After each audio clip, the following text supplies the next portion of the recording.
प्रिय भक्तगण, आज हम आपको एक कथा का श्रवण करा रहे हैं जो सुनने मात्र से सुख संपत्ति धन और खुशियों की वर्षा होगी। चलिए कथा प्रारंभ करते हैं। अगर गौर करें तो हम पाएंगे कि भगवान श्री कृष्ण जी कुरुक्षेत्र में दो सेनाओं के बीच खड़े होकर भारी तनाव के समय उन्होंने अर्जुन को जो ज्ञान दिया वह दुनिया में श्रेष्ठतम है। अगर आप यह कथा सुन रहे हैं तो पूरा सुनिए। इस कथा को आधा अधूरा छोड़कर जाने की गलती मत करिएगा, क्योंकि इस पवित्र कथा को पूरा सुनने से मन चाहा फल की प्राप्ति होगी। इसलिए इस कथा को पूरा सुने। आप कृष्ण भक्त हैं तो उनका अनादर ना करें। चलिए इस कथा के माध्यम से जानते हैं। गीता का जन्म हुआ युद्ध के मैदान में दो सेनाओं के बीच। जीवन की श्रेष्ठतम बातें भारी तनाव और दबाव में ही बाहर निकलती हैं। अगर आप दिमाग को शांत और मन को स्थिर रखने की कोशिश करें तो सबसे बुरी परिस्थितियों में भी अपने लिए कुछ बहुत बेहतरीन निकाल पाएंगे। यही सिखाते हैं। गीता पढ़ने से पहले अगर इसी बात को समझ लिया जाए तो गीता पढ़ना सफल हुआ, मानो श्री कृष्ण का जीवन ऐसी ही बातों से भरा पड़ा है।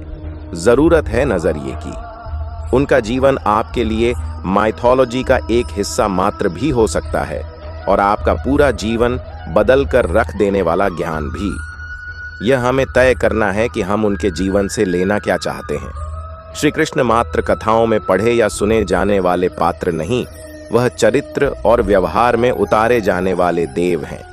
वह हमें सीख देते हैं कि कभी अगर आपको जीवन की स्थितियों पर रोना आए तो एक बार श्री कृष्ण की जीवनी पर नजर जरूर डाल लें। रोना बंद कर देंगे आप। श्री कृष्ण ने एक जेल में जन्म लिया था और जन्म लेने के तुरंत बाद ही उन्हें रात में ही उफनती यमुना पार कर गोकुल ले जाया गया। तीसरे दिन ही राक्षसनी पूतना उन्हें मारने आ पहुंची और यहां से जो संघर्ष का सिलसिला शुरू हुआ वह देह त्यागने तक बना रहा। भगवान श्री कृष्ण का जीवन कहता है, आप कोई भी हो, संसार में आए हैं तो जब तक जीवन है आपको संघर्ष करना ही होगा।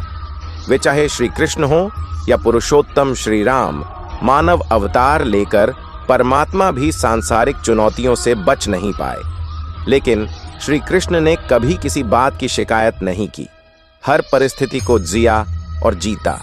श्री कृष्ण कहते हैं, परिस्थितियों से भागो मत, उसके सामने डटकर खड़े हो जाओ, क्योंकि कर्म करना ही मानव जीवन का पहला कर्तव्य है।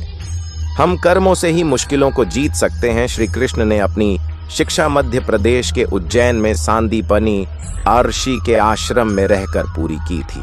कहा जाता है कि 64 दिन में उन्होंने 64 कलाओं का ज्ञान हासिल कर लिया था। वैदिक ज्ञान के अलावा उन्होंने कलाएं सीखीं। शिक्षा ऐसी ही होनी चाहिए जो हमारे व्यक्तित्व का रचनात्मक विकास करे। संगीत, नृत्य, युद्ध सहित 64 कलाएं कृष्ण के व्यक्तित्व का हिस्सा बनी। अगर आप विद्यार्थी हैं तो खुद को सिर्फ किताबी ज्ञान तक सीमित ना रखें। अपने कौशल पर ध्यान दें। हर फन मौला बने। अगर आपके बच्चे स्कूल में पढ़ते हैं तो उन्हें अपने व्यक्तित्व को कौशल समृद्ध करने को प्रोत्साहित करें। उनमें कोरा ज्ञान न भरें। उनकी पढ़ाई ऐसी हो कि उनकी रचनात्मकता को नए आयाम मिले। कृष्ण ने जीवन भर कभी उन लोगों का साथ नहीं छोड़ा जिनको मन से अपना माना।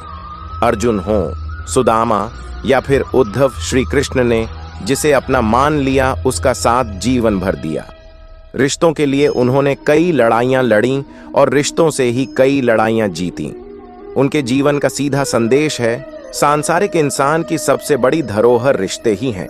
अगर किसी के पास रिश्तों की थाती नहीं तो वह इंसान संसार में अच्छा जीवन नहीं जी सकता। इसलिए रिश्तों को दिल से जिएं और उन्हें प्रेम से भरपूर बनाए रखें। श्री कृष्ण ने महाभारत का युद्ध होने से पहले शांति के लिए पांडवों और कौरवों के बीच मध्यस्थता की। हालांकि दोनों ही पक्ष युद्ध लड़ने के लिए आतुर थे, लेकिन श्री कृष्ण ने हमेशा चाहा कि कैसे भी युद्ध टल जाए।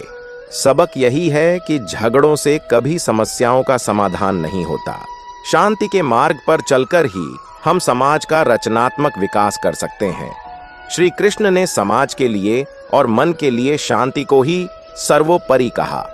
उन्होंने समझाया कि कोई भी परेशानी तब तक मिट नहीं सकती जब तक शांति ना हो। शांति से ही सुख मिल सकता है, वह चाहे वैयक्तिक हो या समाज की शांति से ही उन्नति संभव है। महाभारत की कहानी में जुए की घटना के बाद पांडवों को वनवास हो गया।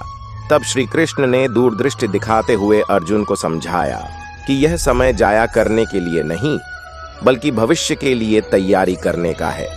उन्होंने सबको महादेव शिव, देवराज इंद्र और देवी दुर्गा की तपस्या करने के लिए कहा।